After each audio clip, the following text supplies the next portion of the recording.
The hour of 6:30 having arrived, I will call to order the Common Council meeting of Tuesday, June 23rd, 2026, and ask the clerk to please call the roll. Thank you. Alder Lieberman. Here. Alder Lieberman is present. Alder Madison. Here. Alder Madison is present. Alder Martinez Rutherford. Get back. Alder Matthews. Here. Alder Matthews is present. Alder Mayer. Here. Alder Mayer is present. Alder O'Brien. Present. Alder O'Brien is present. Alder Okovich. Present. Alder Okovich is present. Alder Pritchett. Here. Alder Pritchett is present. Alder Tischler. I'm here. Alder Tischler is present. Alder Revere. Here. Alder Revere is present. Alder Vitever. Here. Alder Vitever is present. Alder Zhang. Here. Alder Zhang is present. Alder Duncan. Here. Alder Duncan is present. Alder Evers. Here. Alder Evers is present. Alder Field. Here. Alder Field is present. Alder Figueroa Cole. Here. Alder Figueroa Cole is present. Alder Glenn. Alder Glenn is present. Alder Uguerre. Here. Alder Uguerre is present. Alder Harrington McKinney. Present. Alder Harrington McKinney is present. Madam Mayor, we have a quorum. Thank you. As always, I will remind us that we're here to do the business of the people of the city of Madison and ask that we do that with grace and kindness and refrain from using any profanities in your marks. Everybody has a time allotted to them that you can speak. You do not feel like you have to use the entire time, although I feel like we may be expeditious tonight. The first, don't say it.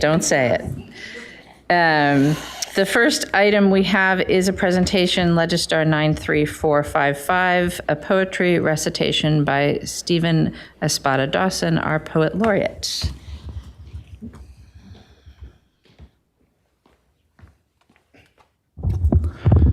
Hi, everyone. Can you hear me okay? Yeah. All right. I'm going to try to be... Okay. All right. Okay. Great. Well, thank you for having me today. I am going to read the first poem from a collection called Deaf Republic by the poet Ilya Kaminsky. To give you a little context, Ilya Kaminsky is a Ukrainian poet who wrote this collection about 10 years ago in response to Russia's occupation of Ukraine. And at the same time, he was receiving his American citizenship. So it was a very complicated time for him. It's also called Deaf Republic because he is hard of hearing and speaks 4 languages, one of them American Sign Language. And that is an important aspect to this book.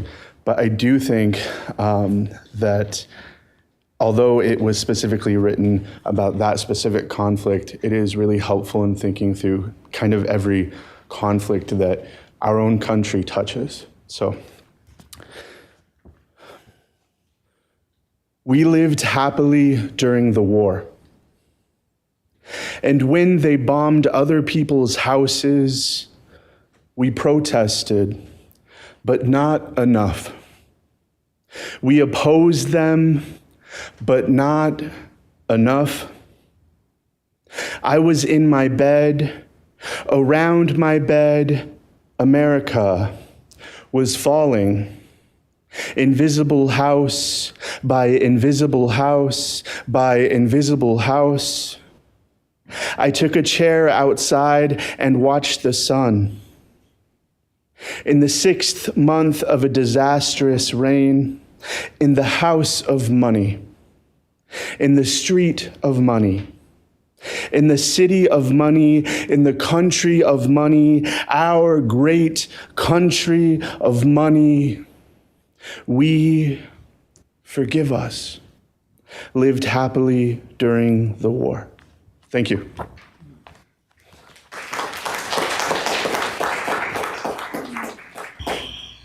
Thank you, and thank you to the Madison Arts Commission and the Planning Division for facilitating the Poet Laureate program.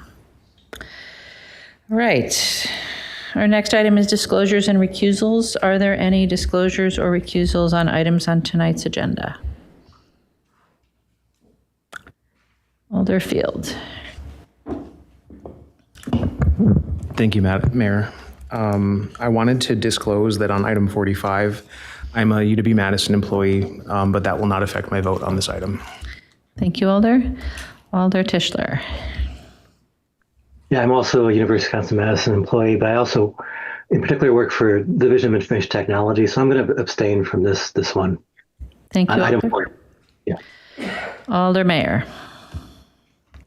I'm an employee of UW-Madison. That will not affect my vote on item number 45. Thank you, Alder. Alder Matthews. I'm also a City of Madison, UW-Madison employee, and this will not affect my vote for item 45 either. Thank you, Alder. Are there any other disclosures or recusals on tonight's agenda? Seeing none, and we'll move on to the presentation of the consent agenda. President Madison. Thank you, Mayor. A consent agenda is moved with the recommended action listed for each item on the agenda, including public hearings, except 1, items which have registrants wishing to speak, 2, items which alders have separated out for discussion and/or debate purposes. This document lists supermajority items, agenda items with recommendations different from the agenda items for exclusion, items introduced from the floor, and agenda items with corrections. Agenda items that are supermajority items. Note, supermajority items will be recorded as unanimous votes unless a roll call or exclusion is requested. Agenda item 36, which is legislative file number 92335, amending the 2026 Police Department operating budget and authorizing the Dane County Narcotics Task Force led by the Police Department to use its city multi-year fund account to purchase funding, radios, and investigative supplies through state funds provided by a 2026 Wisconsin Department of Justice Law Enforcement Drug Trafficking Response Grant of $49,992. Report of the Finance Committee, 15 votes required. Agenda item 44, which is legislative file number 93419, creating a 1.0 full-time position of or FTE position of Legislative Analyst LTE in the Mayor's Office operating budget, authorizing a memorandum of understanding with Harvard College to place a Bloomberg Harvard City Hall Fellow in this LTE position in the Mayor's Office, and accept a grant from Harvard College to pay the salary, benefits, and other employment costs, and amending the Mayor's Office 2026 operating budget accordingly. Report of the Finance Committee, 15 votes required. I don't see a fellow in your contacts. Who do you want to call? Thank you for Siri. Okay, let me just figure out how to get that off. All right, so items with recommendations different from the agenda. Legislative file number 93243, repealing and recreating section 9.33 of the Madison General Ordinances related to regulation of massage equipments. Items referred to this meeting, Alder Martinez Rutherford recommendation to re-refer to Board of Health for Madison and Dane County on July 8th, 2026, and back to Common Council on August 4th, 2026. Agenda items excluded by 1, request of alders, or 2, speakers registered by noon on June 23rd. Item number 6, legislative file number 93082, approving a landmark nomination of the property located at 415 West Gilman Street as Master Hall in District 2. This should be report of Landmarks Commission, not Finance Committee, by Alder Ogowitz. Agenda item 36, which is legislative file number 92335, amending the 2026 Police Department operating budget and authorizing the Dane County Narcotics Task Force led by the Police Department to use its city multi-year fund account to purchase training, radios, and investigative supplies through state funds provided by a 2026 Wisconsin Department of Justice Law Enforcement Drug Trafficking Response Grant of $49,992. Report of the Finance Committee pulled from Alder Glenn. There are no items introduced from the floor in this section and no items with corrections in this section. Thank you, President Madison. We also have a registrant on item 7, and we'll separate item 8 for a staff presentation as well. Are there other items that alders would like to see separated from the consent agenda at this time? Seeing none, and let me just run through that one more time to make sure we're all on the same page. Items 36 and 44 require 15 votes. On item 55, the recommendation is to re-refer to the Board of Health on 7-8 and the Council on 8-4. Items 6, 7, 8, and 36 will be excluded from the consent agenda, and that is it. Anything else? Seeing nothing else, then President Madison, a motion. A motion to adopt. Second. Moved and seconded to adopt the consent agenda. Is there any objection to recording unanimous vote in favor of the consent agenda? Seeing no objection, we'll record that vote. And we will move on then to public comment. We have one item with registrants wishing to speak. Item 7, which is adopting the Southeast Area Plan and the related amendment to the comprehensive plan in Districts 3, 15, and 16. On item 7, Tanya Hamilton Nisbet is here from Monona. Tanya? Thank you, Mayor. Can everyone hear me?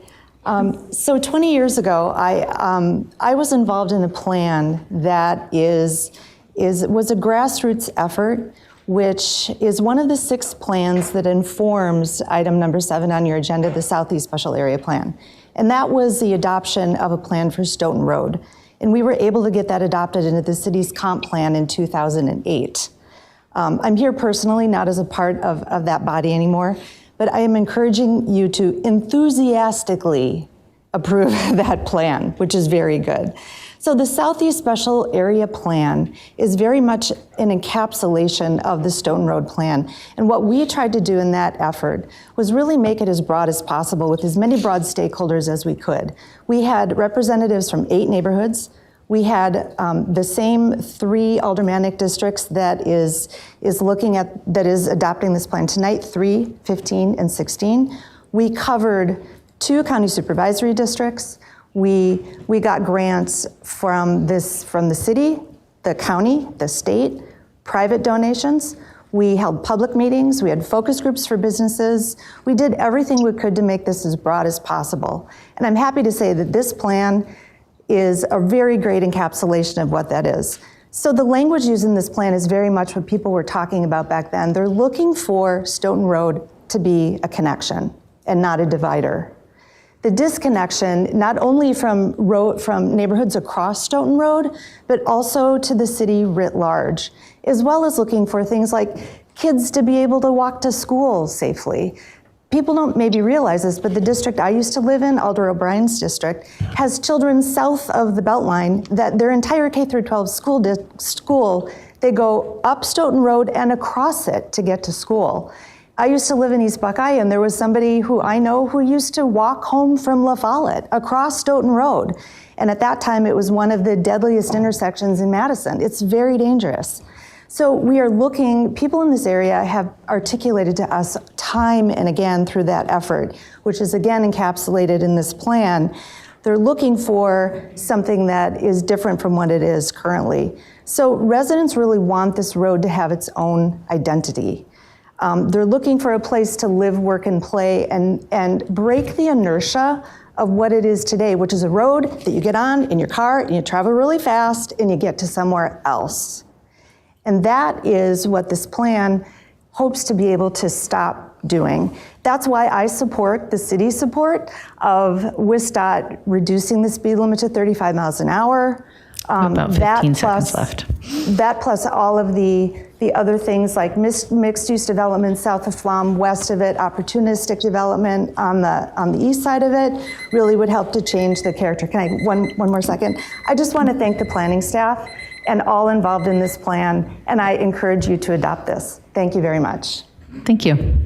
Are there questions for the registrant? Seeing none, thank you very much. All right, that is the only registrant wishing to speak on tonight's agenda. So our next item is a presentation. It's item 3, Legistar 93642, a presentation from the Welch Group on state legislative affairs. Good evening, everybody. How's everybody doing? Good. I have to apologize off the bat. It's been a long day. I spent the morning with the Democracy Defense Project, trying to figure out ways to strengthen our democracy and educate voters. And then in the afternoon, I was with the Senate Democrats at their golf outing at University Ridge. So I was defending democracy and then helping to fund it, I guess, today. So it was a busy day.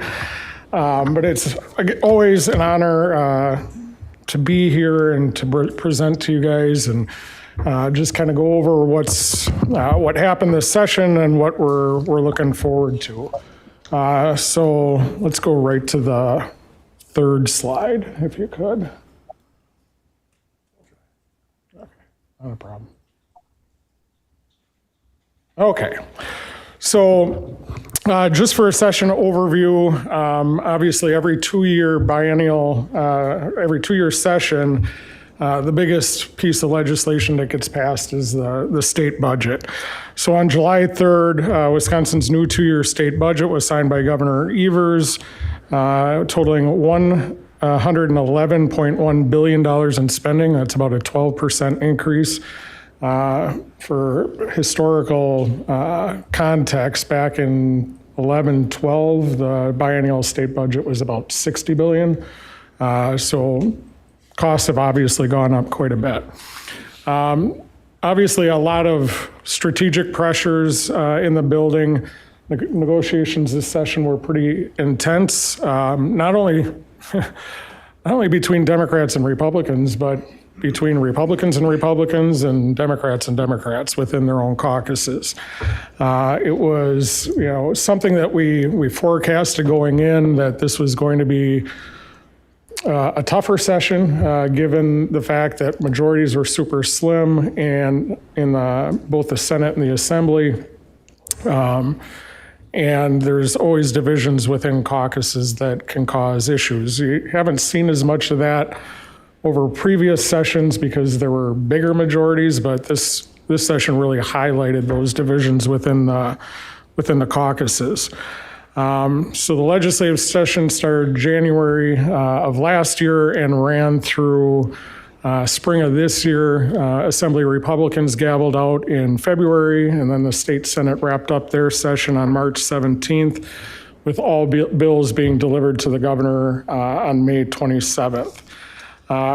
Quick look ahead is a lot's going to change after November. We're anticipating possible changes in majorities in one or both houses. But the biggest change is going to be the personalities at the top. Governor Evers obviously isn't running. Speaker Voss isn't running. And Majority Leader LeMahieu is not running. So whatever happens, we are guaranteed new leadership across the board, and in the Assembly, the Senate, and the governor's office. So a lot of attention will be paid to that over the course of the next few months, as you guys know. So the next slide. So this was the City of Madison's 25-26 legislative priorities that you all helped come up with. Obviously, there's a lot of different items on there. I can say that while aspirational, we always knew it was going to be difficult to tick off a lot of these items, but unlike most groups, we were actually successful in getting some things across the finish line. This session was extremely difficult to get bills passed.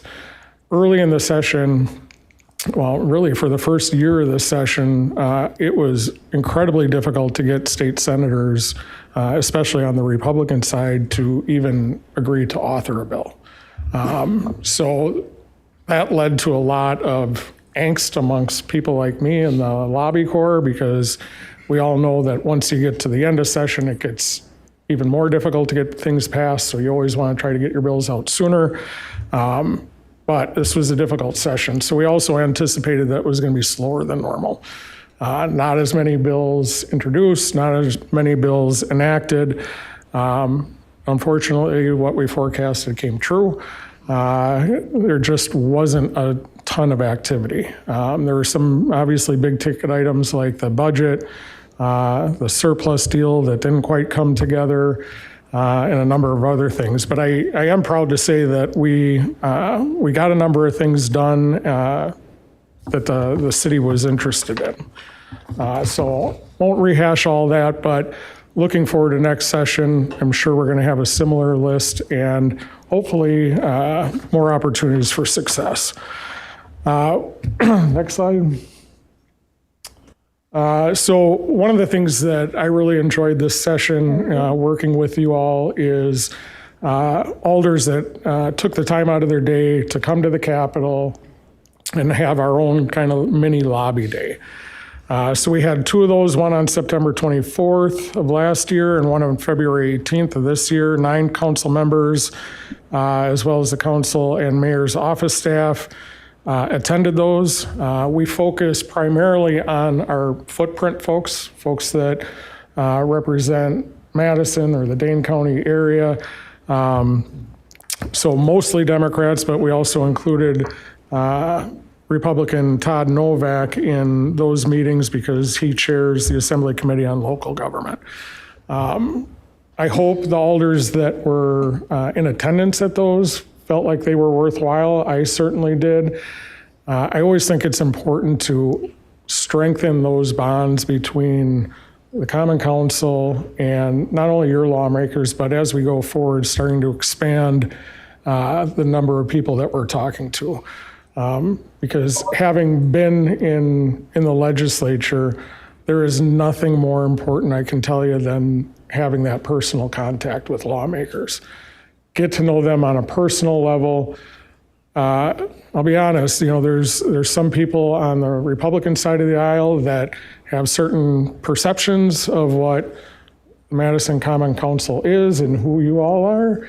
And I think you would be doing yourself a big service by getting in front of them and just showing that you don't have pink horns coming out of your head or anything like that. So I encourage going forward in next session and sessions beyond that, talk to some of the folks that attended those meetings, see what they thought. Hopefully they'll give you a good review, and then try to take some time out of your days in the next session to attend these, because with the numbers that we had, it was great because we were all together and we could all be in one room.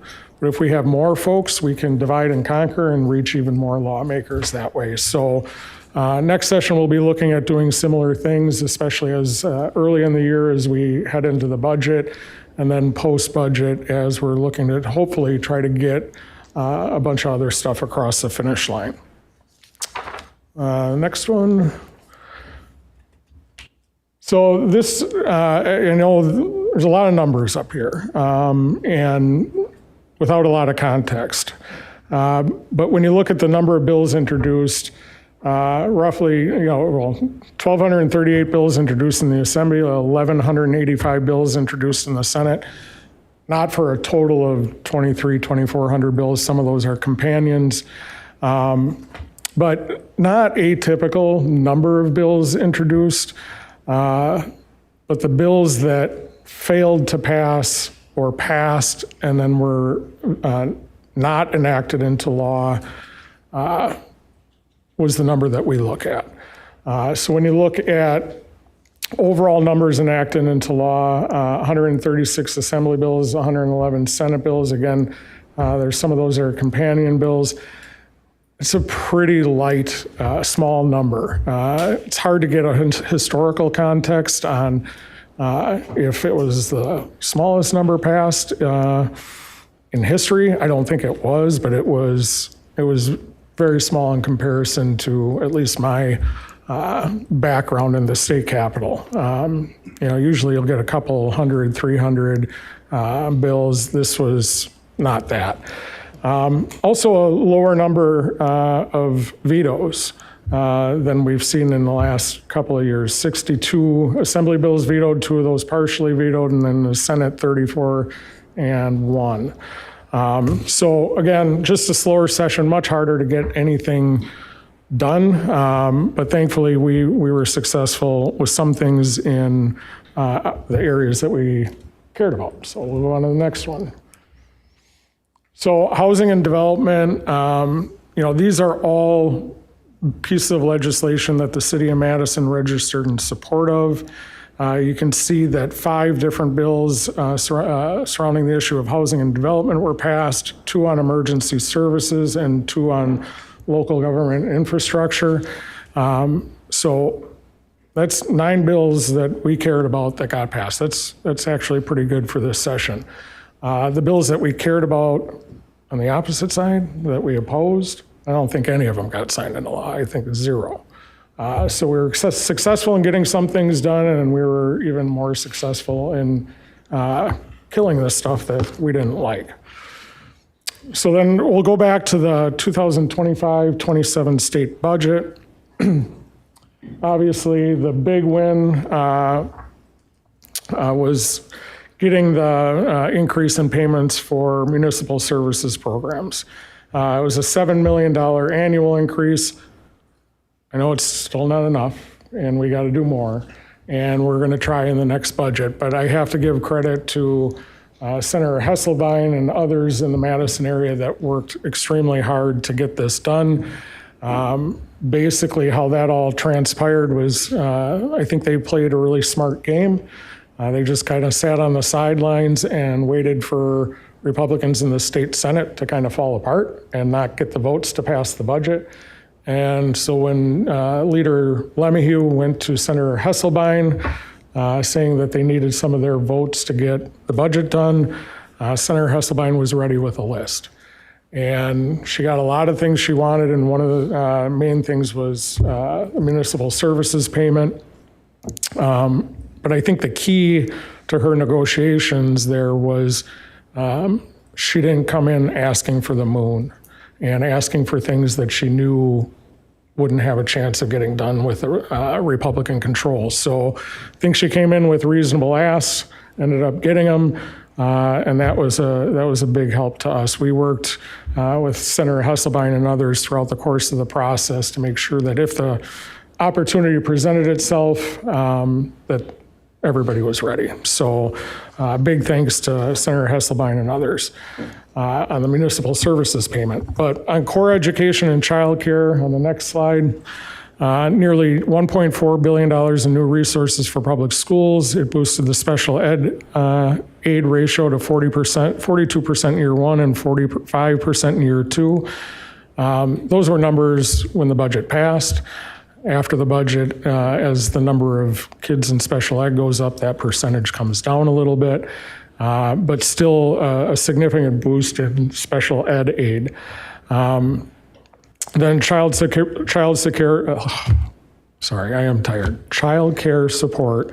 Over $330 million was provided to child care networks, launching an innovative state-funded general revenue program to stabilize local centers. And then on higher ed, the university system got $250 million in new funding and a 20% increase for Wisconsin grants at private colleges. None of these were easy feats, and I have to give credit to Governor Evers here too, as typically in prior budgets, when I was in the legislature, the governor came in with his proposed budget, gave it to the legislature, and then kind of walked away and let the legislature do their work. And then when the legislature gave him the budget back, he would veto out what he didn't like and then sign the rest. I think he really dug in this time and did more negotiating. So that's to his credit. I think a lot of the things that are in here probably wouldn't have happened if he hadn't done that. And then on the next slide, more details on tax relief and food security. $1.5 billion in tax relief in the last budget, providing substantial middle-class income tax reductions and robust retirement income exemptions for seniors. And as I'm sure you're all aware, they also eliminated the municipal and state sales tax on electricity. This energy is going to be something that this next legislature and legislatures for many years are going to be dealing with. As you guys are well aware, on the data center issue, the rising costs, people are really starting to feel the pinch, and the energy conversation is going to get more intense as we go forward. I'm hearing from the public, I don't think they've ever been as upset at utilities as they are right now. And that's, as we saw with candidate Barnes, he's going after the utilities hard on this stuff. And so it'll be interesting to see, and I think that's going to be a bipartisan thing, where both Republicans and Democrats are going to say enough is enough. We've got to do something on not only electricity rates, but on data centers and cost shifts from data centers. Just as an aside, I saw during the whole data center debate, I saw a post from, I think it was We Energy, saying that they were going to protect consumers from cost shifts due to data centers. There would be no cost shift. And then the next tweet immediately below it was a report from a news outlet saying that they went to PSC with a plan to make sure that data centers paid 70% of the costs and consumers only picked up 30. So those two back to back just didn't make a whole lot of sense. So this conversation is going to continue throughout the summer and fall. I think it's going to be a big election issue, just utility rates in general, but also the data center issue, because I don't care left, right, or center. People are not happy with what's going on with that. So that's just I'm trying to be expeditious. So that's a real quick recap of where the legislative session is. Heading into the next slide with the 2026 legislative election cycle. You guys are familiar with how you run for office. I used to be a locally elected official, so I know knocking on doors in January and February is a lot worse than over the course of the summer and early fall. So I give you all a lot of credit. I did it. It's not fun, but for the state legislative races, they started taking out papers April 15th.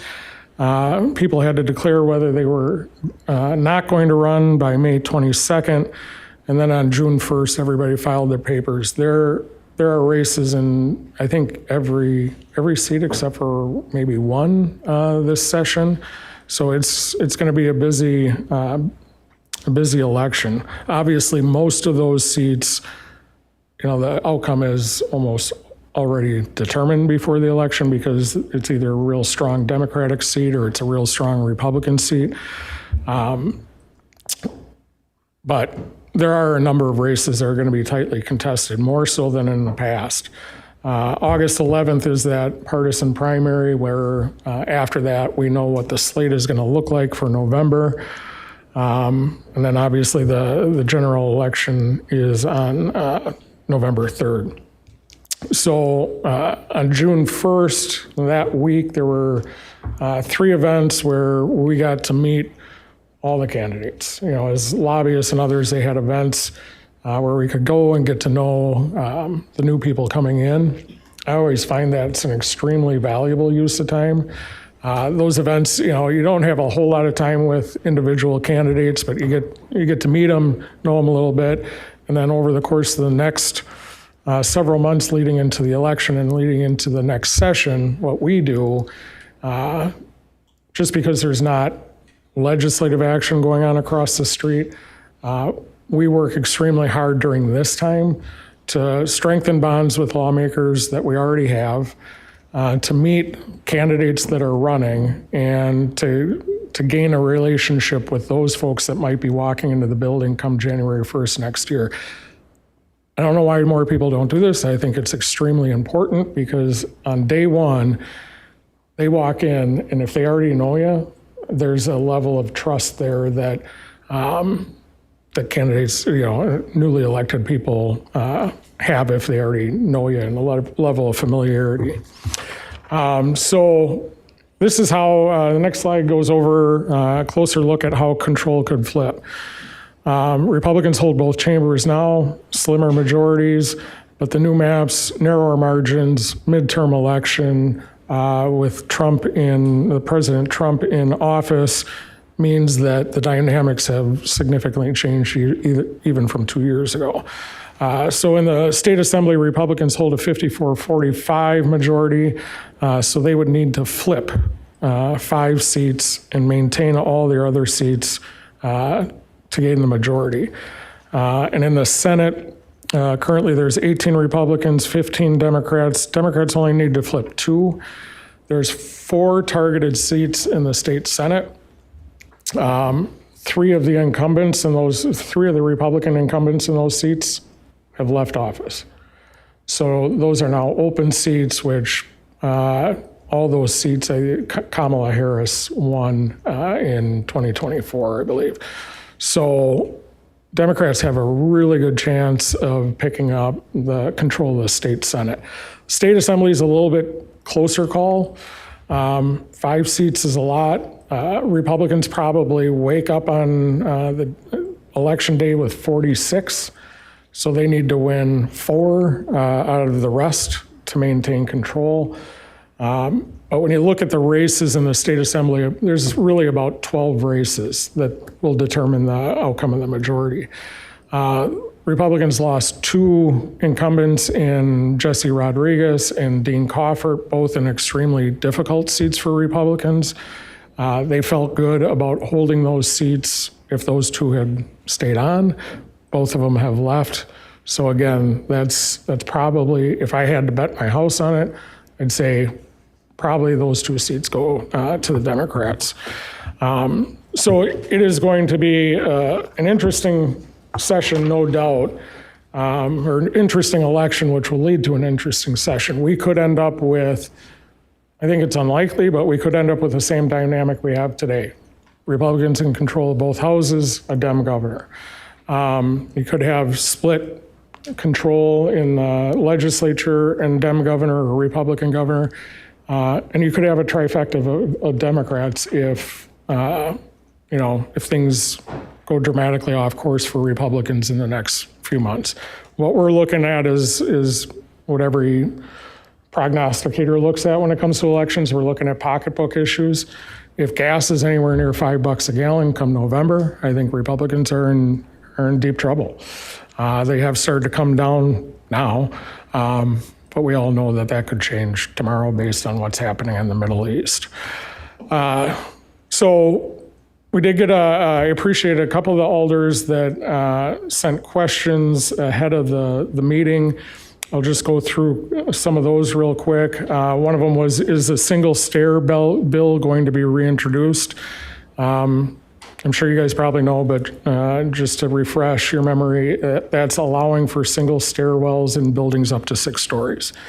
That was Mike Baer, Representative Baer, Senator Wall bill.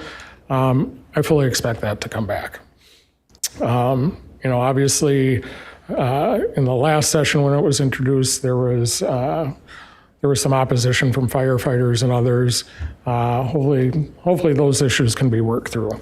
Also, a question, was there any effort to add inflation to the base levy limit? I don't think that was part of our conversations when we were setting up our initial priorities for this session. Something we're happy to look at, and what I hope you all do along with the mayor's office is refine that agenda, the policies or the priorities of this last session, and refine it for next session, knowing that whatever you work on right now, you may be able to get more based on what happens in November, you may be able to get less. So just kind of having some wiggle room on those priorities and understanding that what happens in November is going to have a big impact on that is something important to keep in mind. Last couple of questions. Is there any momentum behind a surplus deal? I'd say right now it's unlikely.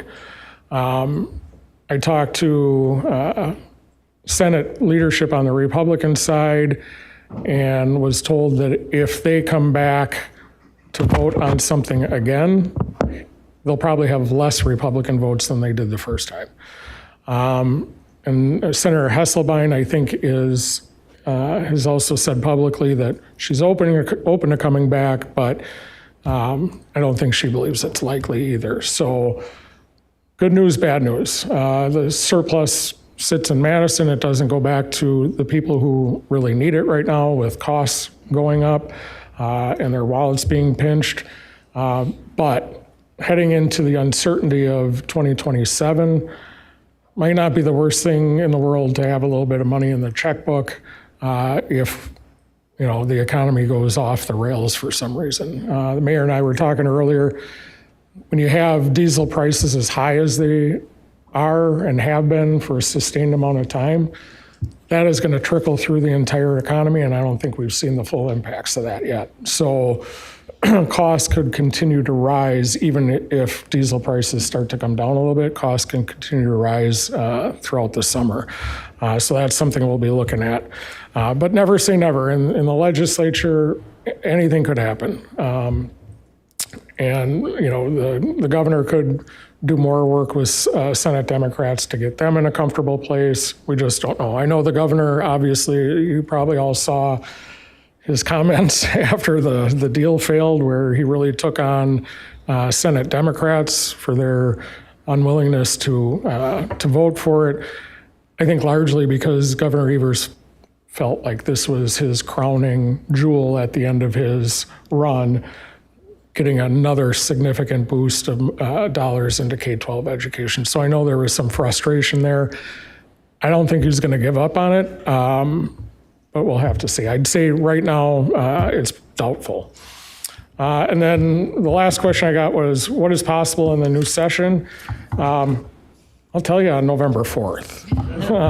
It's really hard to know right now, but it's no secret. The political environment favors Democrats. I don't know who's going to come out of the primary on the Democratic side. But I would have to guess that this is a lean Dem year for governor and a lean Dem year for the legislature. How big that wave is going to be, yet to be determined. Might be small, and they might get the state senate and the governor's office, maybe not the assembly, but if it's big, they could take control over everything. So obviously, like I said, when putting forward our priorities or thinking about our priorities for next session, we just got to keep all that in mind. What are the political realities post November 3rd? So that's all I got. Happy to answer any questions if anybody has any. Thank you. Are there questions? Yes. Alder Pritchett. So assume right now that the makeup of the Senate and the Assembly remains the same after November. Knowing, that there are priorities as far as, property taxes, schools, those kinds of things. What do you see, as being your top priority for moving forward? And when I say that, I'm really looking at, what constituents are saying in terms of pushback, from data centers, property taxes on down the line. So how would you prioritize? Well, that's a good question. I mean, there's so many things that go into it. It's not only the letter behind people's names that will influence what we're able to get done. It's also economic conditions, right? I mean, if all of a sudden we slide into a recession, that couple $2 billion that we have in a surplus and the couple $2 billion that we have in the rainy day fund, it's not going to amount to a hill of beans if we head into a recession. There's probably going to be cuts if that happens. If things stay on the trajectory they are currently, I think there's going to be a little bit money to spread around. I know all candidates, Democrats and Republicans, like I said, I went to all these different events with all the new candidates. Republicans and Democrats alike are talking about property taxes and doing something about property taxes. It is a sticker shock for people, and it is tougher on people of low income that own a house or people that are elderly, retired, and are living on a fixed income. Those are the two groups of folks that it affects the most.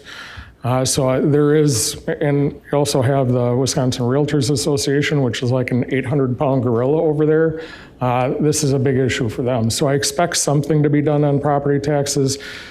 Just don't know how they do it or what mechanism they use to bring it down. They could take the technical college completely off the levy. There's a lot of different things that they could do. But, you know, in this world where property taxes are such a big conversation, I don't know that we're going to see, even on the Democratic side, a big rush to remove levy limits, right? I mean, I think that's likely to stay in place. I don't even know if there's going to be opportunities to adjust how that is calculated either, given that everybody is running on reducing property taxes. So it'd be kind of odd for them to come back after the first year and allow municipalities to, you know, tax more than they're already allowed to tax. And schools, I think schools will continue to receive some attention. You know, the one thing that I've told my former colleagues on the Republican side is the less money you invest, the more it disproportionately hurts your rural schools. It just does.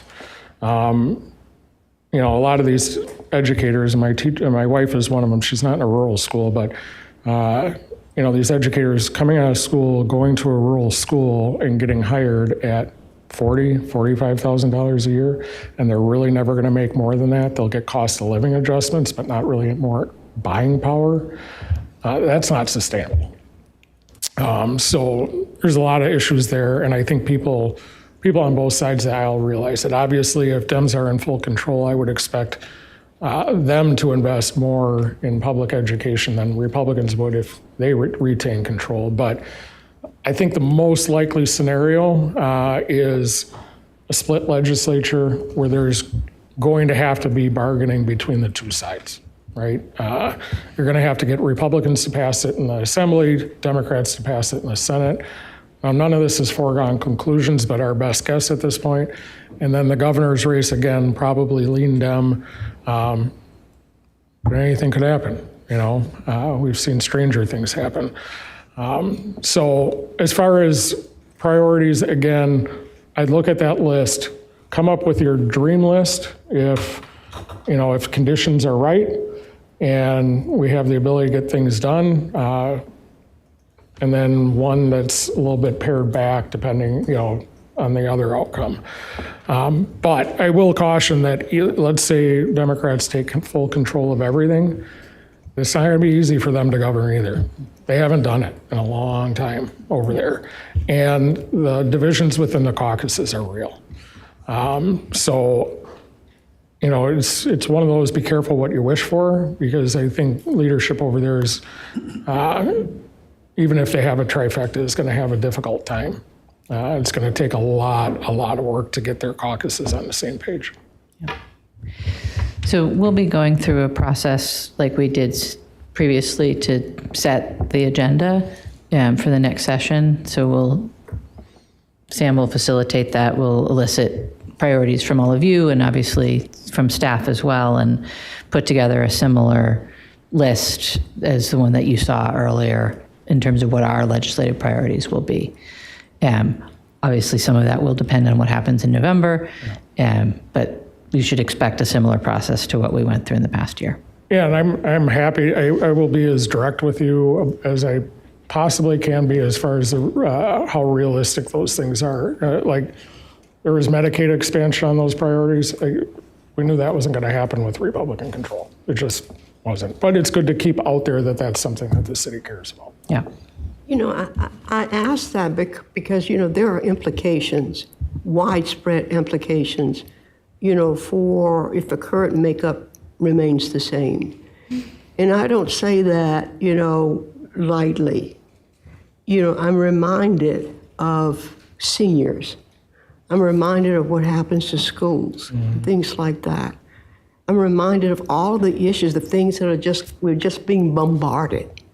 And at some point in time, one loses his or her appetite. But they're not going to go on a hunger strike either. So that's why I'm asking, when we start thinking about priorities, we also have to think about what are the implications. Yep. And how do we make adjustments? I couldn't agree more. And like I said, your job is to come up with the priorities with working with the mayor's office, and my job is to do the best best job I can to get those things across the finish line. But I'm not going to send you on fool's errands, right? If something is, I believe something is impossible, I'm going to tell you that, because I don't want to spend 100 hours on it across the street knowing it's going to not go anywhere. And I don't want to spend your the city's valuable time tilting at windmills either. So I'll be as direct as I possibly can on that stuff. Thank you. Thank you, Alder. Alder O'Brien. Yeah, I have, thank you for the presentation and thank you for your work in the building last year. I know it was a little hectic over there. I have two questions. One, are you anticipating with the changes in leadership and obviously the potential changes in a chamber that we're still going to be expecting a budget by July 1st-ish? I wouldn't bet the house on it. So I mean, because, just take a step back. It was just, I can't remember what budget it was, but when Republicans had unified control, that went into September, because we in the legislature were fighting for more transportation funding, and the governor didn't want to go along. So that, even with united control, that lasted into September. So if you have split control on the legislature, that means the budget will likely go to a conference committee, and I think it would be doubtful. I'd be surprised if they're able to get it done by June 30th. Okay. Do you think, and these are all hypotheticals, I guess, but obviously there's going to be a push for changes to municipal payments and changes to shared revenue and the expense restraint program. Do you think that we could see a bill that changes that before the budget? And do you think that has a high likelihood of happening before the budget, or do you think it'll happen post-budget? I think, expect to lobby for those priorities. Yeah, I think something like that would most likely have to happen inside the budget, because it'll take some compromise. One of the things that we'll do over the course of the summer and fall leading into those discussions is to work with folks that are in Republican districts as well as Democratic districts, folks that care about this, to try to get some kind of coalition together surrounding this. But as a firm, we have interviewed almost every single candidate that's running on both sides. Not some of the people that, talking about, your normal candidates that are running. The normal is a subjective term, I guess, especially in today's politics. But what I mean is, like, the fringier candidates that just get their name on the ballot, nobody's ever heard of them. We're not bringing them in. But like everybody else, we're sitting down with. And especially on the Democratic side of the aisle, municipal issues are front and center. So we're working with all of them on those issues. And then we've been hearing a lot about the Hiawatha line through Amtrak coming in, and I know that a bunch of other cities kind of in that corridor are also pushing for that. Where do you think that there will be support in the legislature for the local match that'll be required should that funding come through? It's a good question. I couldn't give you an educated answer at this point. I would say that if Democrats have a trifecta, yeah. If Republicans just don't like trains a lot, so I think that'd be a harder lift. But again, it all depends on how negotiations go. If the Democratic side of the aisle really wanted that in the worst way and were willing to trade something that they really didn't want to happen, anything's possible. But again, it's going to be a new dynamic, new leaders, very green behind the ears. the people that I expect to be leaders have worked with each other before, but just not in this, with those titles. So it's really hard to say. I mean, one side might be, as a new leader, they might be out to prove something and want to really draw lines in the sand and not budge. That's the worst possible case scenario. Hopefully, leaders on both sides will realize that this is a new dynamic, that nobody can get anything done really without each other. So they'll find some areas to compromise. Thank you. Thank you, Alder. Alder Lieberman? Thank you. Two questions for you. The first, you mentioned the governor's failed surplus spending deal. I guess, first off, how did you all engage with legislators during that sort of short period between its introduction and the eventual vote on it? And then what is your process for gathering input from the city when there are very short turnaround votes like that? Yeah, I take all my direction from the city, and on the surplus deal, everything moves so fast that most of the details were unknown until the last minute. There just really wasn't that opportunity to engage with lawmakers and set up meetings and work the building. I think from what I understand, and I don't know if this is accurate or not, but what I have heard is Senate Dems were upset because the negotiations happened between Governor Evers, Speaker Voss, and Majority Leader LeMahieu, and they weren't included at all. So the deal was kind of stuck out there, said, here's the deal that you're expected to vote for, and Senate Dems are just like, no, we weren't involved. So I don't know. In scenarios like that, there's usually not a lot that guys like me can do to push it across the line, I guess is the point. Thank you. Anything else, Alder? Yes. Oh, yeah, you had one more. Yeah. The cannabis is set to become and that's not re-regulated, but become illegal again on a federal level later this year. There were some bills to legalize or decriminalize in Wisconsin that failed this session. I'm curious, do you see that as being something the legislature will try to take action on before the federal change in status? Well, yeah, it's a complicated question because there was a bill being worked on in the legislature to deal with hemp-derived products, right? And there are a lot of sticking points there, but one of the major ones is that the beer distributors wanted all hemp products to go through the 3-tier system. So, your topicals, your ointments, your drink, everything. That was a no-go for a lot of people across the street. Leading into the next session, I think it'll depend, but if you're talking about a split legislature, where Dems have the Senate and the governor, there's a shot. Speaker Voss was one of the staunchest opponents of legalizing marijuana. I think, I'm saying this publicly, it's fine. But I think if you put a recreational marijuana bill on the floor, I think it probably passes. But getting it to the floor is a whole different story, right? So the personalities changing might have an impact on that. And if Republicans are dealing with a really slim majority in the assembly, maybe 1 or 2 seats, it's possible. But again, that might be an issue where a new leader in the assembly, as a Republican, says, I don't want that to be my first thing coming out of the gate. All right, I don't want to cave right away, even if they might support it personally. And there are people across both parties that support it. Legalizing just might not be willing to do that is one of the initial things out of the gate. But unified Dem control, it's legal by like January 4th. So I think that's AB 1. Yeah. Great, thank you. Yeah. Thank you, Alder.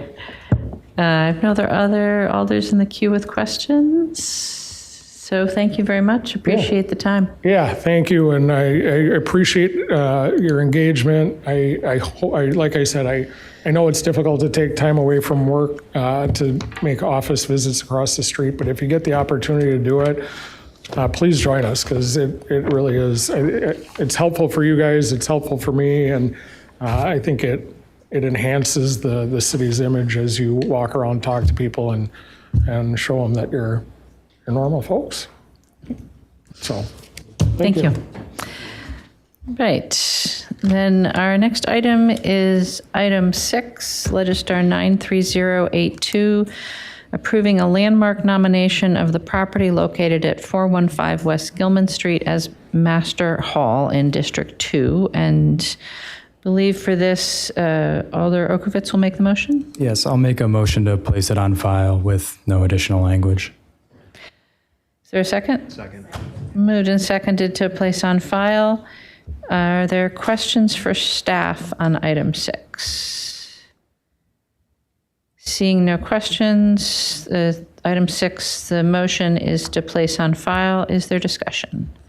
Alder Okovitz. Yeah, if I could just speak briefly to this. When this item came to us on the agenda, it was also to place it on file, but with additional language that this otherwise would meet the criteria. And I just doesn't, the reason was because the demolition for the building is already approved, but the legal status, whether it's a demolition permit, doesn't have any effect on the historical significance. And so if Landmarks Commission thinks that it meets the criteria, they should just approve the landmarks nomination and not place it on file, but say that it's also a landmark. And that's the reason why I pulled this, to take essentially the same action as what's going on right now. Thank you, Alder. Is there further discussion? Seeing no further discussion, the motion is to place on file. Is there any objection to recording a unanimous vote in favor? Seeing no objection, record a unanimous vote in favor of placing that item on file. Our next item is number 7, Legistar 92878, adopting the Southeast Area Plan and the related amendment to the Comprehensive Plan impacting Districts 3, 15, and 16. And we'll start with a short presentation from staff, who I assume are going to be over here.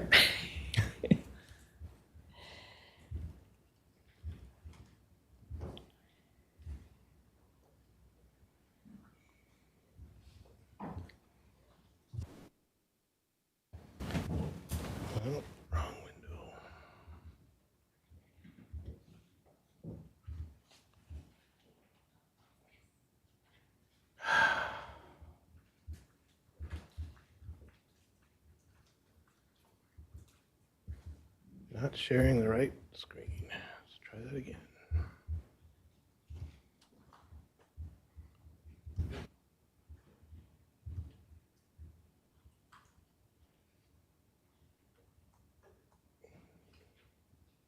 All right, second time's a charm. Good evening. My name is Jeff Greger. I'm co-lead of the Southeast Area Plan with Rebecca Kinnear. Tonight's a culmination of about an 18-month planning process. And if I can get my slides to move. So this is the Southeast area in context with the 12 other areas. Southeast and Southwest plans are the 3rd and 4th in the series.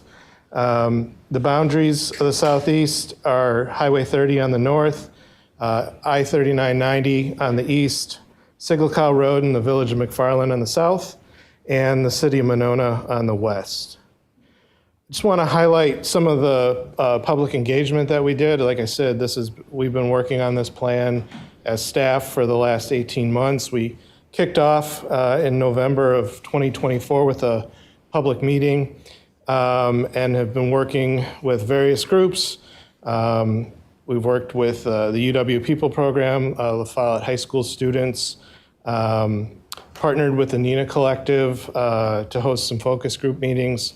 And we had some really good outreach events at High Stand and Honeysuckle Park for our community action strategy portion of the plan. The paint and pack events, we were able to get 100 backpacks and school supplies in children's hands last August, as well as do really fun events painting the basketball courts with some animal stencils. So really good turnout for those events, lots of families, lots of good input on the plan. So I just wanted to highlight that, and again, thank our partners in the Parks Division who allowed us to hold those events.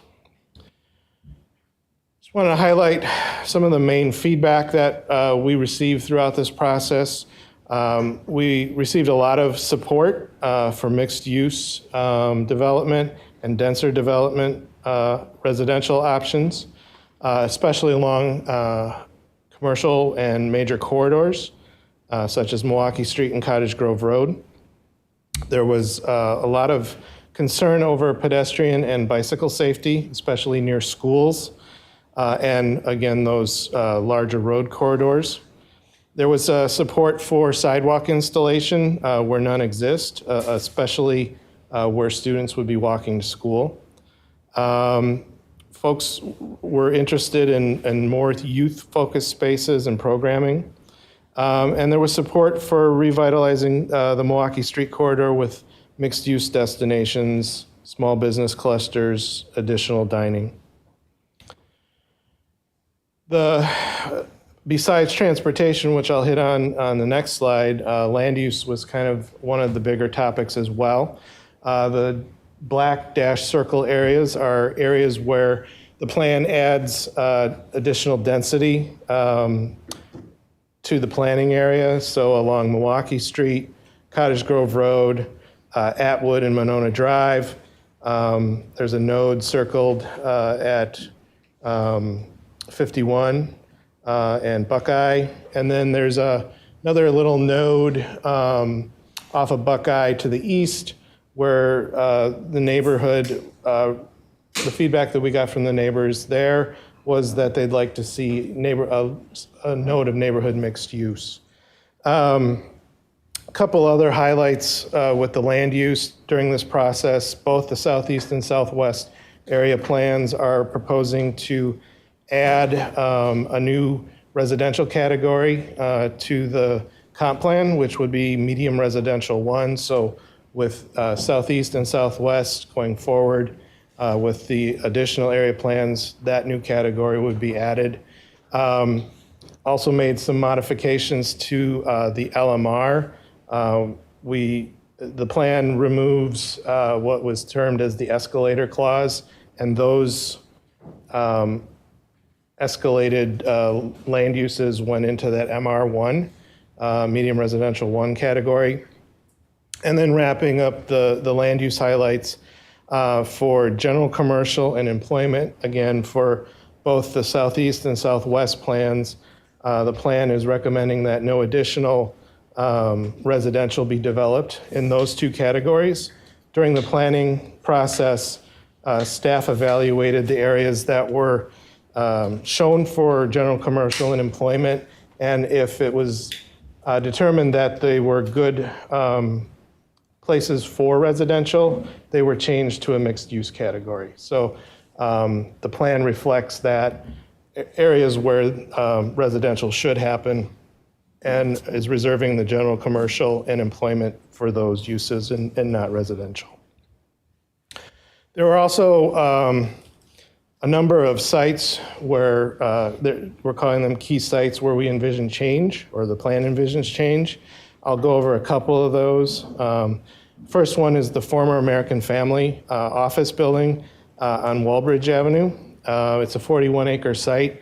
Currently, there's a rather large vacant office building, large parking lots, and some pedestrian paths. The plan recommends a mix of housing types on a grid system of public streets. And the plan has 2 options in it. And as you see on the screen, one is to redevelop the site but reuse the existing office building as a mixed-use building. And the other option would be to demolish that office building and basically have a blank slate to develop a neighborhood with a mix of housing types. And then the second area I wanted to highlight was the Highway 51 Stoughton Road corridor, and specifically between Buckeye and Tompkins Drive. Planning staff has been coordinating with the Wisconsin DOT on the US 51 study. And currently the study is still going on. And the state is looking at a couple of options. One is a 45-mile-an-hour limited access roadway, and the other one is a 35-mile-an-hour urban boulevard. And the land uses in the plan would be different depending on which option is chosen. If the state goes with the 45-mile-an-hour option, essentially the land uses would remain the same as they are today. General commercial, excuse me, on the west, industrial, and a little bit of employment on the east. The plan does advocate for the 35-mile-an-hour urban boulevard option. And what that would do then to the land use is change that to CMU, community mixed use, as well as it would provide the ability to add some additional street connections across Highway 51. You can see those with the dashed arrows. So again, the plan does advocate for that 35-mile-an-hour urban boulevard. And then the images to the right of that are some conceptual images of how it could be redeveloped if that urban boulevard was realized. This slide summarizes the transportation actions. The plan advocates for creating well-connected streets in newly developing areas. You can see that on the street network map, as well as providing those additional connections across Stoughton Road that I just talked about, encouraging the 35-mile-an-hour urban boulevard, upgrading bike lanes to the all abilities and ages standards, and making priority sidewalk connections. There's also, as I alluded to, the community action strategy chapter, and the area that we focused on in the plan is the High Stand neighborhood, and that's the area highlighted in red up at the top of the map. The chapter covers capacity building within neighborhood, community, and enhancing community and stakeholder relationships. There is also a potential for small-scale physical improvements. It could be between $100,000 and $200,000 in federal CDBG funding, if that funding is available from the federal government. And we were very transparent with the community as we were out getting input on the plan that that funding may or may not be available from the federal government, but we were moving ahead as if it were so that we could plan for projects as you see in the table there. We had the community rank those projects. There are a couple with asterisks that are outside of the scope of the CAS budget, but we did pass those along to the Parks Division to consider as they're doing their park planning, which is ongoing right now. Another important part of the Southeast Area Plan, as well as the Southwest Area Plan, is archiving the underlying plans. For Southeast, there are 6. Those existing plans will be archived with the adoption of this plan. And through the planning process, staff incorporated and reviewed relevant recommendations in those plans and lifted them up, promoted them into the Southeast Area Plan so that they would not be lost to time. Just to wrap it up here, this is a summary of the boards, committees, and commissions review and approval of the plan. Just a couple of highlights.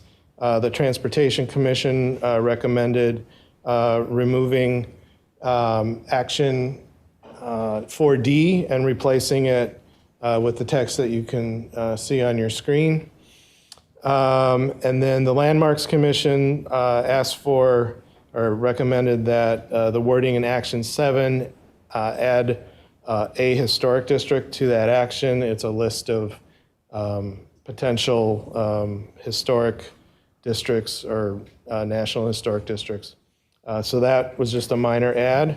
And then finally, at the Plan Commission last week, they requested that a map note be placed on the future land use map for the Wingra Quarry and the property directly adjacent to it to the east. That once more detailed planning goes on for that site, that there could potentially be the ability to add additional streets. Right now it's a quarry. The final grades are unknown. It's unknown if additional streets can be added between those two properties. So it was requested to put that map note on the plan so that that could be reviewed in the future as when a development proposal comes in. So with that, I'd be happy to answer any questions you might have. Thank you. Questions for staff on item 7? Going once, going twice, seeing none. Thank you. All right. Then on item 7, President Madison, motion please. Motion to adopt. Second. Moved and seconded to adopt. Is there discussion? Alderfield. Thank you, Mayor. I'll be brief. So I wanted to share with my colleagues a little bit of perspective as one of the local alders and then also a member of the Plan Commission through this process. First, by assuring my colleagues that staff put a lot of thought into removing the escalator clause as it applies to some of the land use categories here in order to provide a little bit more clarity about the allowable volume of residential units that could be allowed in the future. We had a really good discussion about this last summer where they made a really good case that that escalator clause was kind of problematic for future population forecasting when doing things like sewer upgrades and when reconstructing a street, needing to estimate how much volume of our utility service our utilities needed to plan for these streets. So that was super interesting, and they came up with this pretty creative idea of the 2 degrees of medium residential categories. So I wanted to acknowledge that because it is a new feature of these plans, and my understanding is we'll probably see this incorporated into future area plans as well. Staff also put a lot of thought alongside plan commissioners into determining which areas should be general commercial or employment versus moved into mixed use, with the question of where residential uses are appropriate, which in other parts of the city, we've had proposals that are kind of hard to grapple with, where we have a precedent of approving residential in some categories, but then those categories in other places don't really fit residential. So we're trying to address that policy question a little bit with the plans moving forward. And I wanted to speak to some of the rigor and thoughtfulness of that discussion the Plan Commission has been having. I wanted to, for those interested in the comments, direct my colleagues to the Legistar item for this and the attachments 7 and 8, which show the feedback that the plan has gotten and various elements of neighborhood challenges and opportunities. We see these directly reflected in the plan, everything from the need for housing choices that suit people's different modes of life to pedestrian and bike safety needs throughout the area, but focused on a couple of the corridors where a lot of people live and a lot of people drive. This was an enormous amount of work, and I can't speak for the experience of the other local alders per se, but I can personally attest to open house meetings with presentations to neighborhood meetings, presentations to PTO groups, and facilitated feedback activities at those meetings, tabling at neighborhood events, especially meaning that we were finding people where they were already going to be, not necessarily getting them to come and talk about city business, right? Resident surveys, including the very popular Madison Madness bracket survey. So that was a pretty high participation one. An online commenting map, focus groups, a business walk, a neighborhood walk, and several public hearings and discussions with city committees that had input from constituents. So I wanted to share my sincere thanks with the Southeast Area Plan team and the multi-agency team who collaborated on this plan, but most especially the two planning co-leads, Rebecca and Jeff, for their thoughtfulness, responsiveness, and creativity throughout the process. Thank you very much. Thank you, Alder. Alder O'Brien. I will also be brief, but I do really want to extend my gratitude to the planning team, especially Rebecca and Jeff. This project started before I was elected, but it really kicked off just kind of as I was stepping in, and it's a big project to kind of walk into, and they were incredible. The staff who worked on this, it's not just them, but it is a huge number of folks across the entire city. They worked with the neighborhoods, they worked with the stakeholders, they worked with the businesses, and really did a fantastic job of incorporating all of the different needs, especially in a widely varying area. It is also a difficult plan when you have one of the largest north-south connectors in it that is under design in a way that the city is not able to control, and we have limited input on with Stoughton Road, and so I'm very glad to see that we have a handful of scenarios in it. I will say I do hope that we get the 35-mile-an-hour wide boulevard, because it does it will single-handedly reshape the east side for the next generation should that happen. So I'm very grateful for staff and including that. So just thank you to everybody. Thank you, Alder. Alder Martinez Rutherford. Thank you so much. I would like to third that, I guess, the way that Rebecca and Greg have responded to constituents' concerns was just so wonderful, and particularly hopeful that Stoughton Road will be redesigned into a wide boulevard with a 35-mile-an-hour speed limit to make sure that the students that go to La Follette are safe and able to cross the street and get back and forth. The engagement was profound and prolific, and I'm really grateful to the team who worked on it. So, and as well as the alders that were alongside it the whole way. So thank you. Thank you, Alder. Alder Uguer. Thank you, Mayor. I'd also like to thank the staff, and although we're not considering item 8 specifically here, to also thank Rishi Martin and Ben Zellers for the stellar work that they did. It's a continuing... You'll have the chance. Yes. As a continuing beneficiary of the escalator clause, and some of you know why I say that, I think it does make a lot of sense, as Alder Fields explained, that we have this new. But I would encourage all of my colleagues here, as you look forward to your time to work on an area plan, that you take a look at all of the work that was done here. Because as we transition from looking at the West Area Plan and the Northeast Area Plan, we learned so much about what works well in engaging the public, and that really showed up in the kind of results that we were able to get in the responses that came in from everyone. Thank you. Thank you, Alder. I have no other alders in the queue wishing to speak, so if the council will indulge me in a point of personal privilege, I'd just like to thank the staff as well for their work on this. Jeff and Rebecca did a really good job leading the team, but the entire planning division was involved in one way or another. They did do a really remarkable amount of public outreach. The stencils, the turkey stencil in particular, was a joy to behold. And to see our planning staff out on a basketball court covered in paint and rolling stencils around, and yeah, that was a really remarkable event.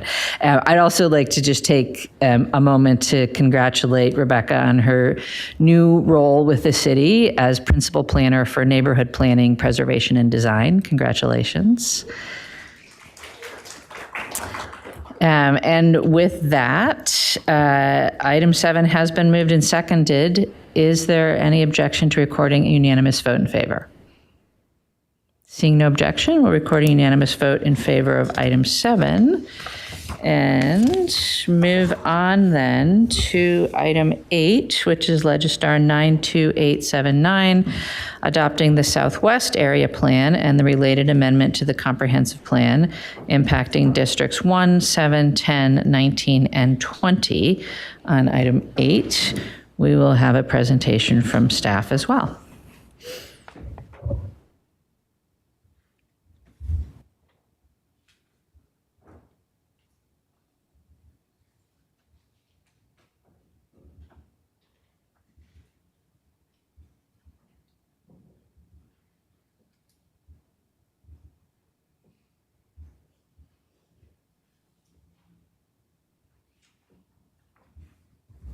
It takes a minute.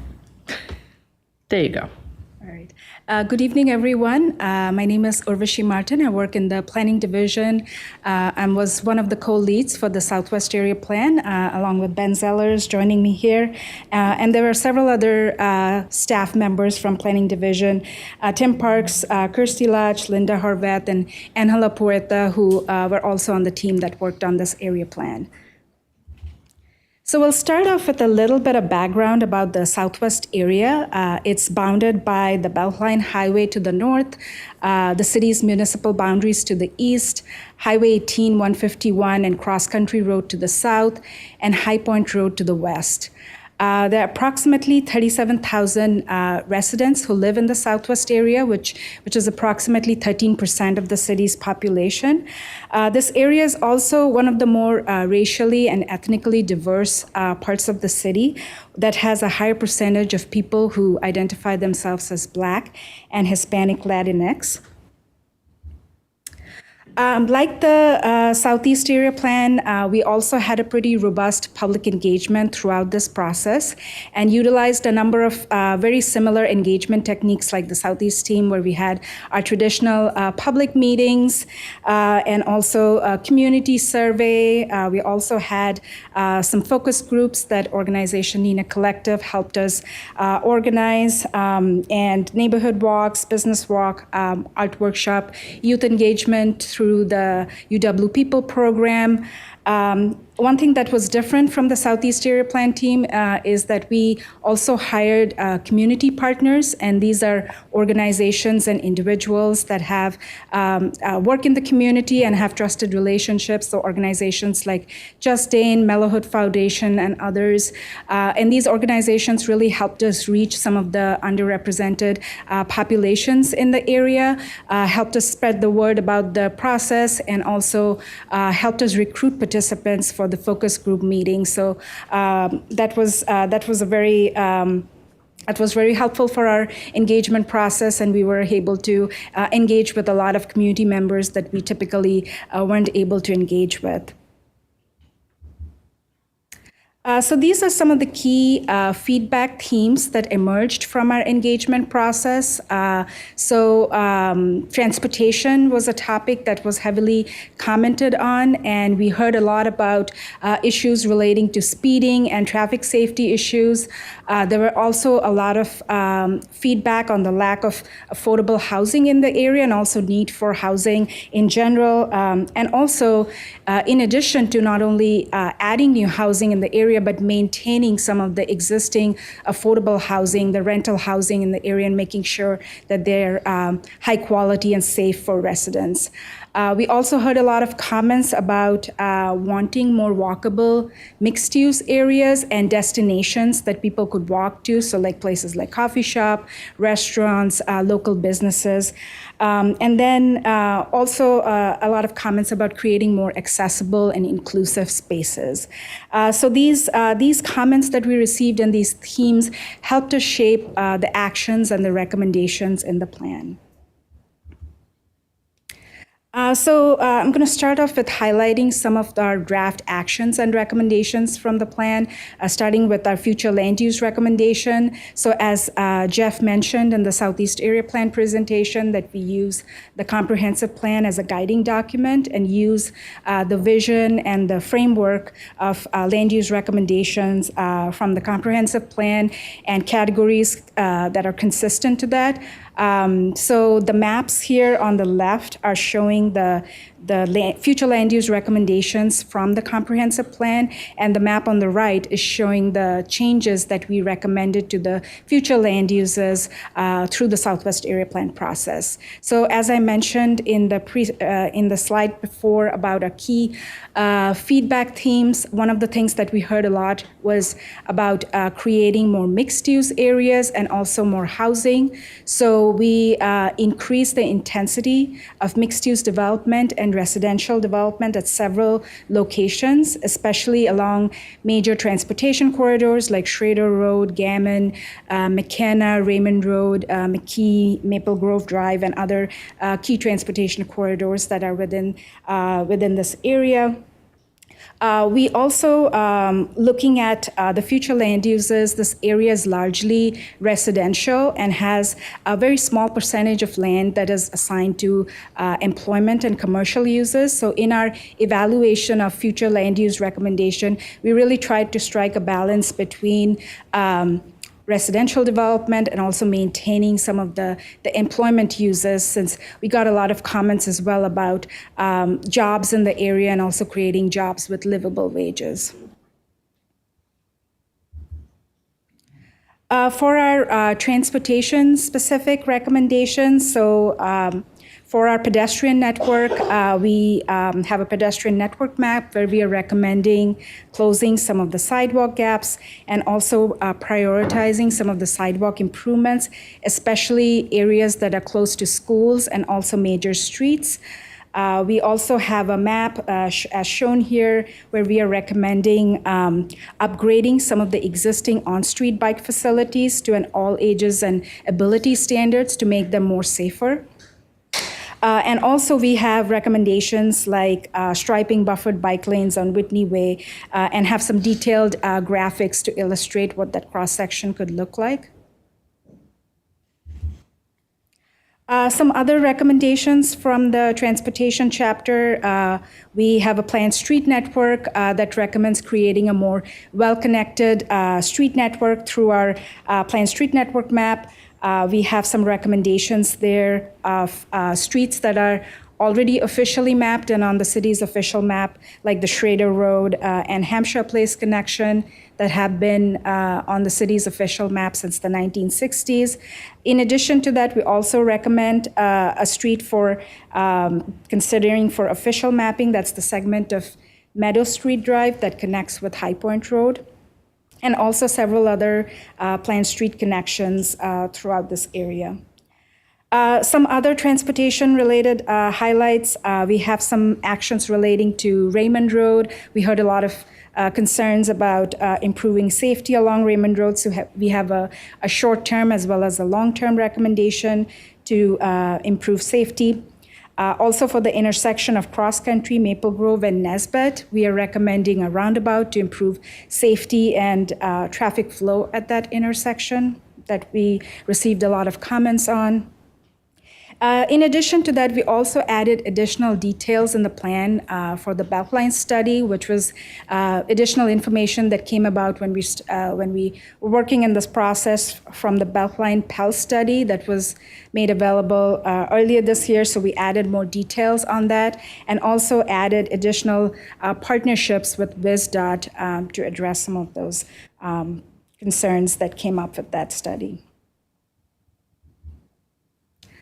Community action strategy areas, similar to the Southeast area, we also have community action strategy areas that are eligible for federal funding through the CDBG program. So we also have several recommendations relating to that. We have 3 community action strategy areas in the Southwest: Park Edge, Park Ridge, Meadowood, and Allied. And we have several recommendations relating to capacity building in these areas or improving community relationships, and as well as some small-scale physical improvements like sculpture, art, or mural, or street painting and things like that that could be potentially funded through those CDBG funds. These are just some highlights of the comments that we received on the draft plan. So there was a lot of appreciation for the planned Hammersley Road path extension that we're showing in the plan. There was also a lot of support for the separated bike lanes that we have recommended for Whitney Way. There were some concerns brought up about McKee Road that should be included in our Vision Zero speed analysis map. There was also a lot of support expressed for the Seminole Highway bike lane recommendation that we have to upgrade it to an all ages and abilities facility. There were also some comments about adding Watts Road on our priority sidewalk connections map. There were also some comments that were brought up about making sure that new shared use path connections proposed in Elwood Park, that they don't interfere with the existing cross-country ski paths. I just wanted to note here that Parks Department will be starting a master planning process for Elwood Park, and through that effort and planning process, they will be determining more exact locations for those connections. We also got some comments, mixed feelings on the action that we had for studying Woodington Way as a one-way street by Nana Elementary to improve safety. And then there were several other comments opposing the Hampshire Place connection that we show in the plan. So some of the edits that we made in response to these public comments that we received, we removed the recommendation to study Woodington Way as a one-way street. We also included a community action strategy project in the Allied area to improve park amenities at either Britta Park or DeValles Park. We also included a partnership with Dane County for McKee Road, which is a county highway, to improve safety along that street. We also added additional details on the Beltline study and also additional partnerships with WSDOT in light of the Beltline Pell study. We also added a map to identify some of the improvements that could be made to the Verona Road area, and also additional narrative on that. And as noted earlier, we also created a map that shows recommended improvements that could be made to existing bike lane facilities to improve them to an all ages and abilities facility. So this is the list of the various committees that this draft plan was referred to. It's essentially the same committees that the Southeast Area Plan was also referred to. All these committees recommended adoption of the plan. Landmarks Commission had a minor edit in their motion to the wording in one of the actions in the Culture and Character chapter. But other than that, there weren't any other edits really suggested by the other committees and commission. So that concludes my presentation, and Ben and I will be available for questions. Thank you. Are there questions for staff on item 8?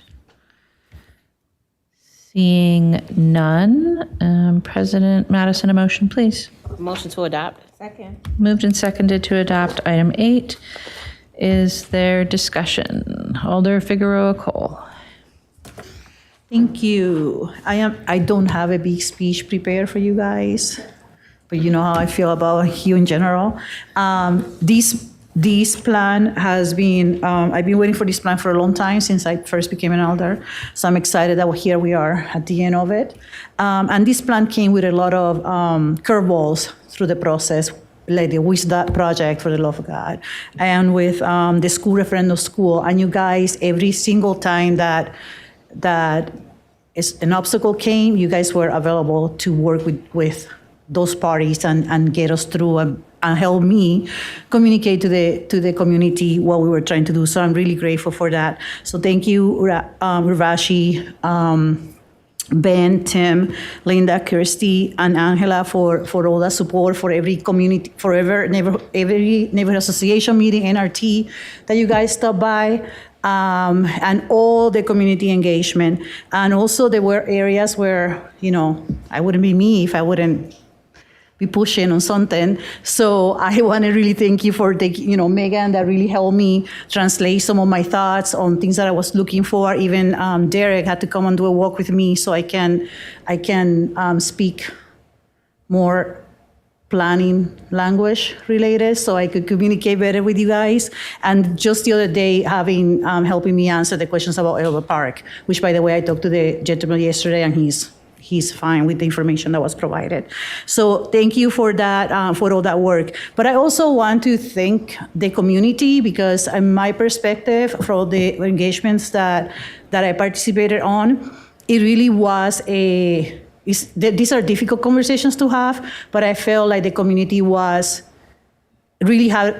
showed a lot of respect for you guys, and they were open communications, unlike other situations that we have seen. And I really hope that any future plan continues to be like that, that the engagement from the community was so positive and so willing to communicate their needs, but also understand the restraints that came with those needs.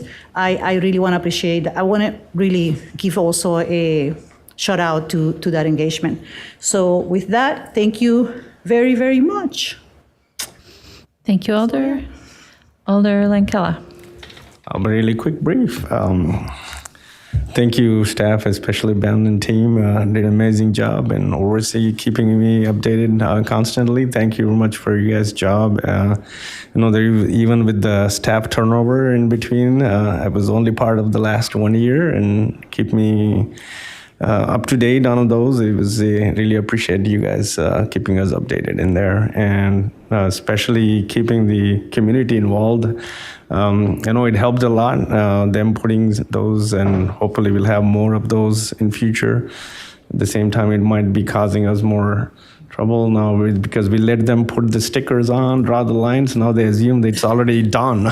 So they're already asking me, when is the roundabout is coming, or when is that project, the sidewalk is coming. So hopefully we'll have enough funding to get all of those done.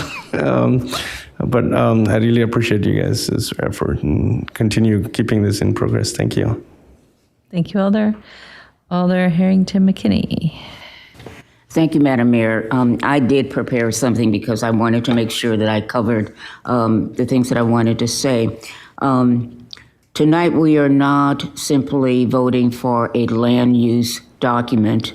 We are voting for a vision for how Madison grows, who benefits from that growth, and whether the Southwest area remains a place where working families, seniors, young professionals, and long-time residents can continue to call home. The Southwest Area Plan does matter. The Southwest area, Southwest Madison, is one of the fastest growing areas of our city. Growth is coming whether we plan for it or not. The question before us is whether growth will happen intentionally or by default. The Southwest Area Plan gives us a roadmap to guide housing, transportation, parks, economic development, employment, stewardship, and public safety in a coordinated way. We learned a lot of lessons from the Southeast Area Plan that you put into action. You covered a lot of difficult questions, especially related to Meadowsweet Drive and also Hampshire Place. And you faced those challenges and those questions, and residents felt that they were heard. They might not have gotten what they wanted, but at least you listened, and that was really very important. Tonight's vote is about more than maps, zoning, categories, and planning documents. It is about whether Madison will have the courage to prepare for its future, Will our children and grandchildren be able to afford to live here on the southwest side? Will working families continue to find opportunity on the southwest side? Will seniors be able to age in place on the southwest side? Will growth create stronger neighborhoods rather than deeper divides? As the Alder for District 20, I have heard from residents who care deeply about affordability, safety, sustainability, neighborhood character, and quality of life. They may approach these issues from different perspectives, but they share a common desire. They want a Madison that works for everyone. The Southwest Area Plan is not a final destination. It was a road map.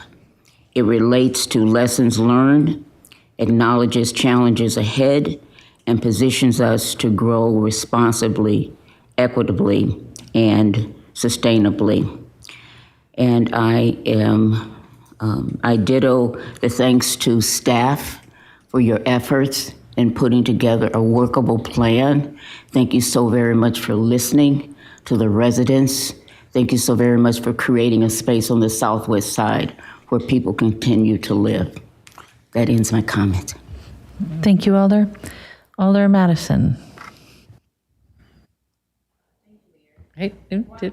While my district is in 17, which is in neither of the two plans that were presented, I do just want to say thank you, because the highlights that you shared about the community aspect is one that I was really interested in. And you can see the effort that you all put into the two plans. I saw that in the Northeast Area Plan. So it was really, really interesting to see. I don't think we had anything, though, with painted sidewalks or whatever the mayor was referring to. So I feel a little something about that, but that's my own personal thing. It has nothing to do with you all. But thanks for y'all work. Yeah. Thank you, Alder. Alder Uguer. Thank you, Mayor. I just want to emphasize in particular that as District 19 Alder, I feel fortunate that so many constituents are not reticent about expressing their opinions about being deeply engaged in civil affairs. The exception is that part of District 19 that falls south of the Beltline down to Schrader Road. It's always been very difficult for myself and past alders to really engage with that population. I want to particularly point out and thank you for the extra effort to bring in the third party to really find ways to reach out to the populations that otherwise are not in a position or not inclined to express their opinions. I think we all benefited from that process. Thank you. Thank you, Alder. Alder Duncan. Thank you, Mayor. I want to thank the staff. District 1 had a very small sliver in this plan, but the roads and the areas for the Southwest plan do impact District 1 residents, and I just want to thank you all for listening to them, for taking the time to keep the alders up to date, and listening to what we had to say when it comes to what we've heard from our residents, making sure that their voices are being heard. This is an exciting plan, and I am excited that District 1 will at some point be able to experience working through a plan also. So thank you all. Thank you, Alder. Alder Mayor.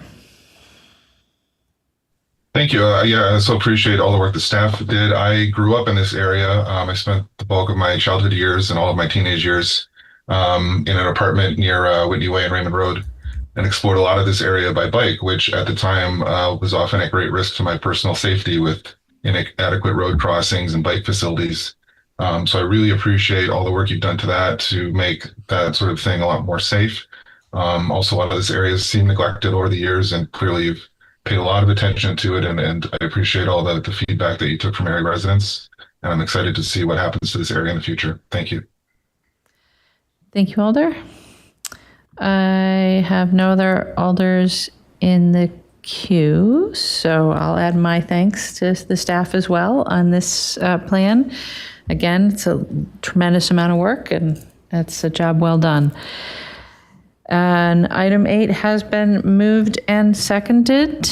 Is there any objection to recording unanimous vote in favor?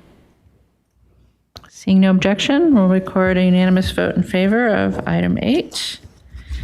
And that will take us, yes, good job, staff. That will take us to item 36, which is Legistar 92335, amending the 2026 Police Department operating budget and authorizing the Dane County Narcotics Task Force led by the Police Department to use its city multi-year fund account to purchase training, radios, and investigative supplies through state funds provided by a 2026 Wisconsin Department of Justice Law Enforcement Drug Trafficking Response Grant. On item 36, President Madison, a motion, please. Motion to adopt? Moved and seconded to adopt item 36. Are there questions for staff on item 36? Alder Glenn. Yes, thank you, Mayor. I see Captain, I can't see behind Attorney Haas. Yep. Yeah. Hi. Captain's here. Hi. Go ahead. I just have a few questions and then some comments later. So what this grant is stating that it will work to just kind of support the Dane County Task Force for supplies. Do you have any more specific? Yes, we'd like to purchase radios for each of the task force members and have a few spares as we have different agencies rotate in and out on a particular basis. We have some of the local agencies send us officers as they can. So we'd like to purchase additional radios. There were some lighting equipment that we would like to use for them to be able to do surveillance at night. And some other equipment to replace some equipment that's outdated. Thank you. I have a few more. Sorry, my computer died, and so I'm trying to read it on my phone. Doesn't work. Okay, does the Dane County Narcotic Task Force collect and publicly report any race disaggregated data on people stopped? I just needed glasses. We do collect data. I don't know that the task force publicly shares that information, but we can certainly do so. If you could let me know exactly what you're looking for. Yeah, I'd specifically around race, stopped, searched, arrested, prosecuted under task force operations. Sure. Is there a particular time period you're looking for? I would like it, I think we get reports, but I know looking into this grant, it's a year long, so maybe halfway through, 6 months, and then at the end. Okay. Okay. And is there any kind of community oversight for Dane County Task Force? So there is a board that is made up of members from the different agencies. So there's a steering committee, which is made up of the Dane County, so the UW Police Department and the Madison Police Department, as well as some members from the Dane County Chiefs of Police Association. Okay. And so just for a definition of, because in the grant and for this, it's drug trafficking organizations. Do you know how that's defined by you all? Yeah, so we are looking at organizations that are working in the specific grant is looking at organizations that are involved in drug trafficking as far as outside of the area and then transporting drugs into Dane County. So we're looking at doing some mail interdictions and parcel interdictions, looking at air transportation, bus travel, So organizations or entities that would be involved in larger scale drug trafficking, as we're seeing an area that we have not had a lot of experience in, and we'd like to further our drug abatement efforts. Thank you. What kind of racial equity or implicit bias training does the task force do? Well, I can only speak for the Madison Police Department members, but we do go through regular training in our in-services where they are forced to attend every year in order to get their training hours. So there have been implicit bias and procedural justice and other trainings that they have undergone. Thank you very much. With this grant, is there a timeline? I know I'm waiting on a DOJ grant myself for my day job, so wondering, is there a timeline for when this needs to be implemented with DOJ on your end?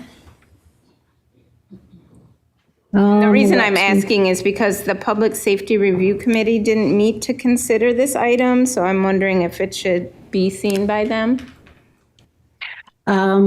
I would say yes. We were looking to actually start this grant in February of this year, so we've held off.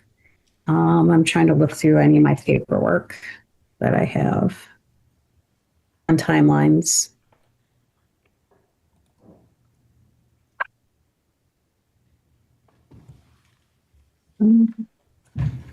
So we haven't started anything yet, but we would like to do so as soon as possible. So okay. If you need any other information in order for it to go before any other committee, I can certainly provide it for you.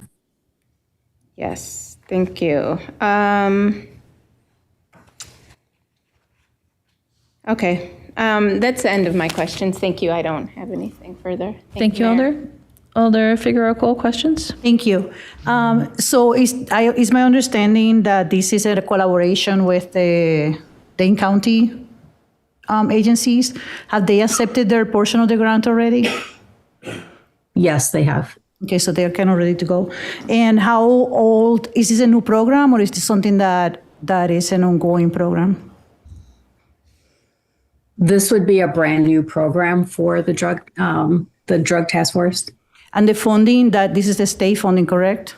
Just want to make Correct. sure. Was there any matching funds associated to this? No. Okay, thank you. Thank you, Alder. I have no other alders in the queue with questions, so thank you, Captain. Item 36 has been moved and seconded. Is there discussion? Alder Glenn. I'll try to make this as brief as possible, but so I don't know if people realize, like, when we talk about oversight and how important it is, and with grants, I understand $50,000 isn't like going to make or break the Dane County Narcotic Task Force, but in a county with well-documented, decades-long, nationally recognized racial disparities in drug enforcement, Black residents of Dane County have been 97 more times likely to be incarcerated for drug crimes than white residents, the widest disparity on this measure in the United States.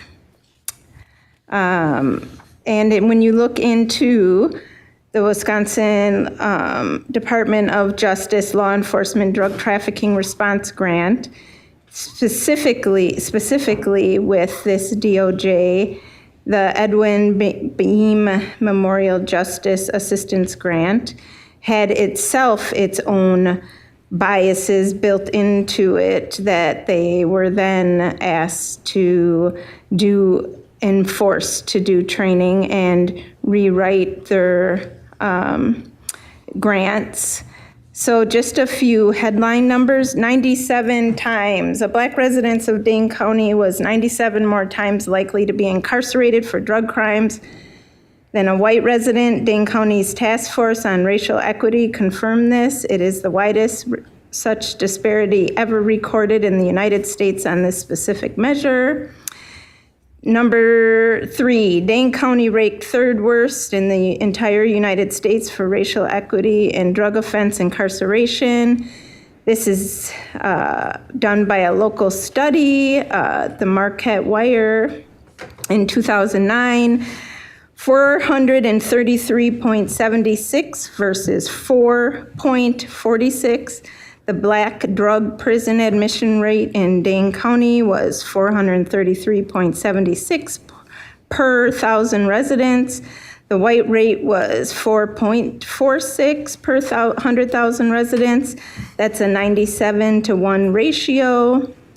12 times more. Madison police arrested or cited black residents for marijuana offenses at more than 12 times the rate of white residents, despite national surveys consistently showing black and white people use marijuana at comparable rates. That was in 2016, Madison State Journal. 2018 arrest data analyzed by the JFA Institute for Dane County. The arrest rate for black residents remained approximately 8 times higher than white and Hispanic rates, even when controlling per person based rather than population based calculations. That is from Dane County Jail Race Ethnicity Disparity Analysis in 2020. The rate for jail incarceration for black residents in Dane County was approximately 16 times higher than white residents. The primary source of disparity occurs at the point of arrest. Black residents make up approximately 6% of the Dane County's general population, but 40% of its jail population. That persisted across multiple decades. 2007, Governor Doyle creates the Wisconsin Commission on Reducing Racial Disparities. 2009, Dane County Executive Kathleen Falk creates a task force. 2014, Wisconsin Center for Investigative Journalists finds black arrest rates are highest in every crime category statewide. 2016 to 2018, despite marijuana decriminalization debates and reform advocacy, Madison police continue to arrest black residents for marijuana at 12 times the rate of white residents. 2019, Dane County Criminal Justice Council Commission analyzed JFA Institute analyzes specifically to examine race as the driver of jail incarceration disparities. Conclusion, disparity originate primarily at the point of arrest. JFA in 2020-2021, Dane County Jail Race to Ethnicity Disparity Analysis passes unanimous equity resolution 2026. We vote on giving them more money. So each cycle follows the same arc. Data reveals extreme racial disparity, task force or commission is created, recommendations are issued, disparities persist, new cycle begins. This is what structural inequity looks like, not individual bad actors, but systems that reproduce the same outcomes generation after generation, even as individual actors express good intentions.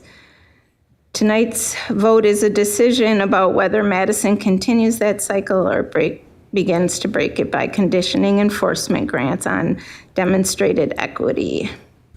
So just want to read a little bit. A peer-reviewed 2021 study published in the Journal of Policy Analysis and Management examined the Byrne-JAG predecessor program and found that receipt of these discretionary law enforcement grants significantly increased drug arrests, and that the increase was concentrated in arrests of black and brown residents.